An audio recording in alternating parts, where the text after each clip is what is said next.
Jan Martínez Arens es el director del País América y José Miguel Contreras es catedrático de Comunicación Política en la Universidad Rey Juan Carlos. Jan, primeras impresiones de lo que ha sido esta noche para ti desde allí, desde México. Bueno, lo que se ha visto es la enorme fortaleza de Trump, ¿no? Ha ganado ahí donde se esperaba que iba a ganar y luego además ha tenido ventaja en todos los swing states. De hecho ya tiene Carolina del Norte y Georgia sumadas a su activo, y posiblemente dentro de un ratito veamos ya Pensilvania, si no es que está cayendo ya, con lo cual es el virtual vencedor. Es decir, tenemos un prurito matemático, pues vamos a esperarnos hasta el final, pero yo creo que la suerte ya está echada. Y detrás hay una reflexión muy importante: Trump no es un outsider. Durante mucho tiempo, y sobre todo desde la perspectiva europea, se considera que es alguien que está fuera del sistema y que viene a hacerse con ese sistema. Trump es el sistema. Trump es el establishment conservador ahora mismo. Trump es la gran derecha americana en este momento. Ha sido 3 veces consecutivas candidato de los republicanos. Ha sido una vez presidente y casi seguro que vaya a ser esta noche otra vez presidente. Es decir, no han podido con él ni sus mentiras, ni su racismo, ni hostigar a las masas contra el Capitolio, ni las condenas que ha recibido judiciales, ¿no? Él ha conectado con el descontento, y yo creo que ahora nos toca por delante una época bastante oscura, ¿no? La vamos a ver aquí en América. Evidentemente México va a sufrir un golpe arancelario tremendo, va a haber deportaciones, no sé si masivas o no. Trump dice mucho y luego hace poco, ya lo vimos con el muro, ha hablado de construir muchísimos, cientos, miles de kilómetros, y luego pues no hizo más allá de 20, pero sí que va a haber un hostigamiento a los migrantes. Por lo tanto, Centroamérica va a sufrir. Las derechas más hostiles de Latinoamérica, como la Argentina de Milei, pues se van a ver reforzadas, y vamos a ver conflictos agudizados como el de Venezuela, y desde luego en el resto del planeta, pues Ucrania y Gaza están ahora mismo viendo este resultado con bastante temor. Es decir, ya sé que tenemos que tener cuidado de no darle por ganador, porque hay que esperar, que hay siempre una posibilidad matemática, pero en este momento yo creo que la principal reflexión es que Trump ha cumplido hasta este momento todos sus objetivos, y que en las próximas horas pues vamos a ver ya el resultado final que tenemos todos en mente. José Miguel, ¿cuál es tu análisis? Te hemos escuchado esta noche, hoy por hoy, intentando mantener el optimismo las primeras horas de la noche, hasta que ya prácticamente era imposible. ¿Qué ha pasado desde tu punto de vista? Sí, a las 4:45 ya nos hemos rendido. Total. Ya se veía que realmente la única posibilidad real que había, que era que los demócratas, que Kamala Harris conquistara los 3 estados del norte, los 3 estados del llamado Muro Azul, que le podían dar una mínima victoria muy apurada por 270 votos electorales, era imposible y se le iba de las manos. Al final no se ha producido ese embate que vaticinaban las empresas encuestadoras. Las distancias son muy significativas, y de hecho esto que todos decimos, bueno, con la boca pequeña, no se puede anunciar la victoria porque no es oficial, pero sin lugar a dudas sí que lo es indiscutiblemente en cifras, porque las distancias son tan grandes que ya no se van a volver a echar atrás. ¿Qué significa la victoria de Trump? Bueno, es tan abrumadora que realmente, como ya se ha comentado, va a plantear una presidencia con muchísimo poder. Casi podemos utilizar la expresión de que va a reinar más que a presidir. Tiene el control del Senado, de la Cámara de Representantes, tiene controlado y va a tener de alguna manera las instituciones del Poder Judicial. Va a tener las manos libres para poder hacer todo aquello que quiere. Y lo que quiere lo ha contado y lo ha dicho. Por tanto, hay que entender, por un lado, quiénes le han apoyado, y por otro lado, qué es lo que él ha propuesto. Y en ambos terrenos hay que entender que democráticamente ha ganado. Como ya se ha dicho, las grandes ciudades en Estados Unidos siguen siendo demócratas, por tanto es una victoria de la América rural frente a la América urbana. Como explicaban en datos, es una victoria, digamos que del voto masculino sobre el voto femenino, es una victoria de la raza blanca sobre las minorías raciales. Históricamente, con el voto de Trump, es un voto menos cualificado educativamente de manera clara y extendida, y también es un voto mayoritariamente de gente más mayor frente a la gente joven. La noticia en estas elecciones es que no solo él ha mantenido todo su electorado, sino que además ha mordido en todos estos públicos, estos dos electores que tradicionalmente eran demócratas. Y en términos de estilo y de temas, también es evidente que ha ganado, y ha ganado democráticamente sin lugar a dudas. ¿Cuáles han sido sus temas? Esto seguramente es lo más llamativo y curioso, porque han sido escasísimos. Básicamente se ha centrado en tres grandes líneas de manera repetitiva e intensa. La inmigración como una gran amenaza que ha llegado a los disparates que hemos podido oír, pero evidentemente ha calado ese mensaje. En segundo lugar, el tema económico, centrado en la inflación, pero sí bajo la convicción de cara a los ciudadanos de que él puede representar una mejora de la política económica. Y en tercer lugar, la aniquilación de la figura de Kamala Harris, a la que ha vituperado, insultado, descalificado permanentemente, y a la vista de los resultados lo ha hecho obteniendo desde luego un enorme éxito en esa tarea. Lo demás ya lo conocemos. Ha triunfado pues la utilización permanente de la mentira, del insulto, del lenguaje soez, de la confrontación, en fin. Esta es la América que han elegido los ciudadanos norteamericanos, que va a tener sin lugar a dudas un influjo en el resto del mundo que hoy en día y esta noche pues no somos todavía capaces de medir. Pero lo que ha nacido, seguramente conocimos al presidente Trump en su primera legislatura hace 8 años. Ahora yo creo que nace el rey Trump y vamos a ver hasta dónde llega. Esa división que dices tú, José Miguel, entre la América rural, la América urbana, las grandes ciudades, la población de pequeñas localidades, tú, Jan, que estás muy cerca de Estados Unidos, siempre ha habido esa diferencia, pero tanto contraste entre una cosa y otra puede estirar la propia democracia de Estados Unidos, ponerla en riesgo, ponerla en duda, esa polarización tan extrema con un candidato que es tan divisorio. Sí, a ver, yo creo que Estados Unidos son muchos países en uno, son muchas sociedades en una. Es decir, hay que tener cuidado con los esquemas dualistas porque a veces no coinciden siempre, ¿no? Es verdad que hay una América urbana y es verdad que hay una América rural, pero hay muchos tipos de América urbana y hay muchos tipos de América rural. Es decir, y Trump lo que ha demostrado es una capacidad de penetración enorme, es decir, y ha ido a más, es decir, es que está ganando por voto popular ahora, cosa que no consiguió la última vez en 2016, y lo está ganando por diferencias. Está ganando zonas también fuertemente urbanizadas, como Florida. Es decir, vamos a ver, tampoco es un estado que no tenga grandes ciudades ni grandes concentraciones urbanas, las tiene. Está ganando, lo hemos visto antes, o está aumentando su voto entre los latinos y entre los jóvenes, cosa que parecía imposible hace algunos años. Es decir, Trump, con un discurso, yo estoy muy de acuerdo con lo que se ha dicho antes, ¿no? Polarizador, lleno de mentiras, presidido por el odio, ha sacado lo peor posiblemente de una gran parte del electorado y ha hecho victoriosa a una derecha que francamente es terrible. Es decir, no es esa derecha republicana clásica que representaban los McCain u otros republicanos, sino la derecha barrio bajera, la ultraderecha, que llegó desde los confines, ¿no? del sistema,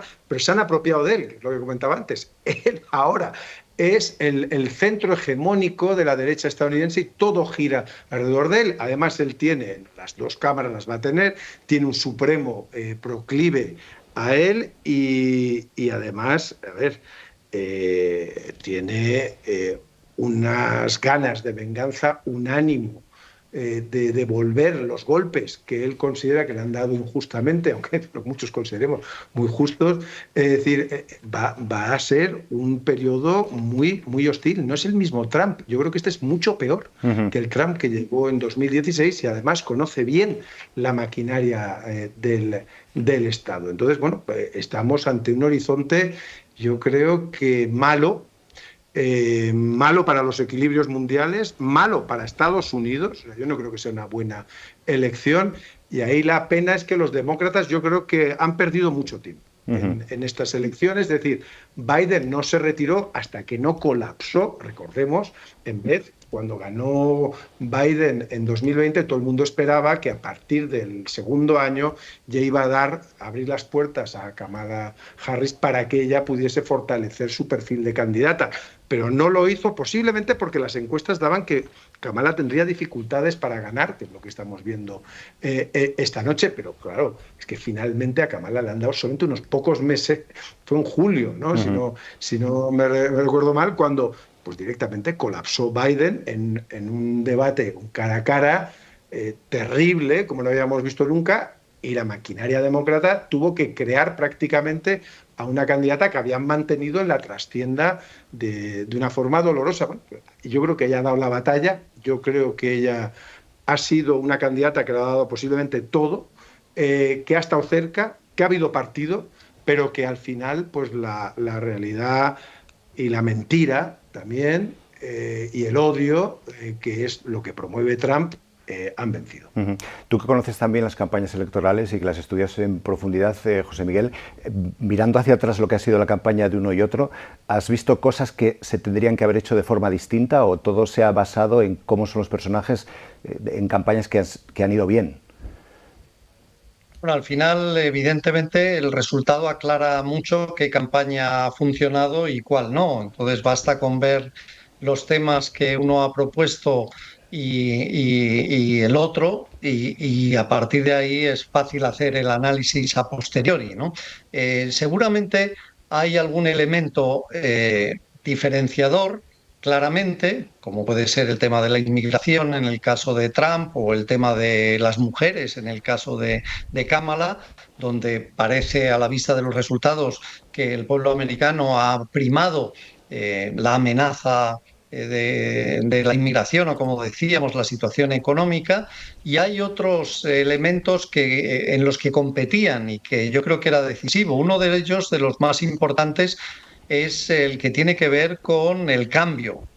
Una de las grandes preocupaciones de Kamala era sustituir a Biden, a un Biden muy desgastado, que no representaba evidentemente un discurso, un mensaje de ilusión de cara al electorado demócrata. Ella intentó desde el primer día, y lo vimos en el debate, apartarse de ese discurso y presentarse como una alternativa de cambio frente a Trump y frente al propio Biden, calificándoles como de vieja política. Es claro que haya fracasado, y que el discurso de Trump, mucho más basado en generar descontento, en generar malestar, ha conseguido imponerse, y él, lo manifestaban así las encuestas los últimos días, representaba de cara a los ciudadanos mucho más el cambio que lo que quería de alguna manera presentar Kamala Harris. Efectivamente, como antes decíamos, esta división que se hace y que yo hago de las dos Américas, por supuesto que se cruza, pero con las cifras en la mano, seamos realistas de lo que es la realidad norteamericana. En una ciudad como Nueva York, a la que irán los turistas, el 75% de la gente vota demócrata. En una ciudad como Washington, el 93% hasta ahora votaba demócrata. En Boston puede ser cerca del 90% igual. En Chicago, en Los Ángeles. Es decir, sí existe una diferencia grande entre unas y otras. No ocurre como puede ocurrir perfectamente en España, que estamos acostumbrados a convivir abiertamente esta polarización. La noticia y el gran cambio es el poder de penetración que ha demostrado Trump entre los jóvenes, entre latinos, como se ha señalado aquí, en minorías raciales, seguramente en públicos urbanos que hasta ahora no llegaba, y esto sí que puede introducir, desde luego, va a introducir un cambio ante una victoria absolutamente abrumadora, basada al final en un reto que parecía imposible y que hubiera sido histórica. Estamos hablando de una mujer, efectivamente, mujer y negra. Son dos de los grandes atributos contra los que la democracia en Estados Unidos se ha luchado durante décadas, que hablar de las luchas del racismo o de la lucha de los derechos feministas, que no sabemos hasta qué punto ha podido producir rechazo. Desde luego Trump lo ha explotado al máximo. Recordamos las bromas de descalificación de si era negra, era india, era afroamericana, o sobre su propia capacidad o lo que representaba como candidata. Está claro que ese estilo bravucón de descalificación del rival ha conseguido de alguna manera acabar con la carrera política que pretendía llevar de Kamala Harris. Y una última cosa que os quería preguntar a los dos. Tú antes nos avanzabas también, Jan, los efectos que va a poder tener en América Latina. Hablabas, sobre todo en México, acaba de celebrarse las elecciones mexicanas. ¿Cómo va a ser esa relación entre México y Estados Unidos, más allá de las deportaciones que nos dices que va a haber, los aranceles? Mucha gente nos estará viendo ahora desde allí. ¿Qué va a pasar con esa relación entre dos países que son vecinos y que son tan importantes el uno para el otro?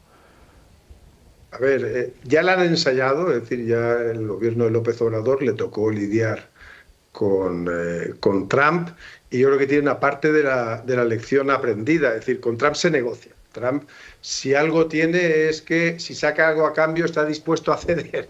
La cuestión es cuánto le ofreces a cambio. Bueno, pues aquí lo que vamos a ver es que se va para evitar una subida de aranceles a las importaciones mexicanas. Hay que recordar que México exporta el 85% de lo que produce a Estados Unidos, una economía adosada a Estados Unidos, con lo cual la amenaza arancelaria aquí es un sismo increíble, genera olas de incertidumbre y de pánico incluso económico, ¿no?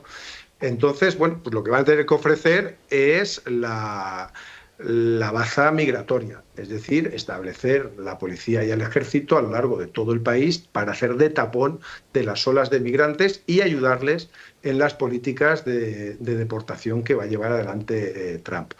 Es una de las vías que ya se ensayó, pero yo creo que va a ir mucho más allá ahora con la llegada de Trump. Y luego otros focos de tensión, pues está Venezuela, donde bueno, el gobierno de Biden ha sido duro, pero evidentemente el de Trump va a ser mucho más duro. Vamos a repetir el ciclo de grandes sanciones, con lo que eso significa de miseria para la población venezolana, y luego vamos a ver un apoyo, yo creo que clarísimo, a políticas como la que tiene Bukele de mano dura contra el crimen en El Salvador, y desde luego la de recortes salvajes que está practicando Milei en Argentina. Es decir, viene una época donde, y luego además hay que la derecha estadounidense siempre ha sido un espejo a la que se ha mirado la derecha latinoamericana, ¿no? Entonces vamos a ver una radicalización de las derechas que todavía quedaban, que eran relativamente moderadas, en parte la mexicana, que no ha caído todavía en el pecado de la ultraderecha, pero se van a sentir atraídas como la fórmula de éxito, y además van a ser alentadas por las embajadas de Estados Unidos. Y en el caso de Europa, José Miguel, ¿qué podemos esperar de Trump reinando, como decías antes, en Estados Unidos? Pues es una de las grandes incógnitas, ¿no? Porque en Europa tenemos nuestra propia batalla que se ha visto en estos últimos tiempos frente al auge o al crecimiento de la ultraderecha, como en muchos, incluso algunos países, ya la ultraderecha gobierna, y como la Unión Europea seguramente es su reto más importante o la mayor amenaza, que hasta ahora se ha podido contener hasta cierto límite. En cada país va a tener desde luego una influencia muy directa. Uno de los casos más curiosos es el de España, porque en todas las encuestas manifiestamente España es uno de los países más anti-Trump. que existen. De hecho, si somos conscientes, es curioso que únicamente Vox ha hecho manifestaciones en apoyo a la campaña de Trump. El Partido Popular ha tenido mucho cuidado siempre con no manifestarse. No ha sido un gran tema de campaña, hemos tenido otras cuestiones aquí que han protagonizado la actualidad política. ¿Qué va a hacer ahora la derecha o el Partido Popular en concreto con esta victoria arrolladora de Trump? Yo creo que influencia va a tener muy directa porque el mundo va a cambiar y si cambia en la misma dirección de Trump, habría que pensar quién representa en España esas ideas, esa corriente, y yo creo que a todos se nos ocurren los mismos nombres inmediatamente, y si eso es una tendencia que se va a extender, como contaba o explicaba muy bien Han en el caso de Hispanoamérica, pues en el caso de Europa y en el caso de España, puede ocurrir lo mismo y posiblemente en unos momentos en los que hay problemas de liderazgo en la derecha, hay debates sobre por dónde debe dirigirse, este resultado yo creo que puede tener influencia importante en la configuración no solo de toda la derecha europea, sino particularmente también en la española. José Miguel Contreras, catedrático de Comunicación Política de la Universidad Rey Juan Carlos, Jan Martínez Aren, su director del País América. Gracias a los dos por estar en el programa. Vosotros. Gracias, Carlos. Un abrazo.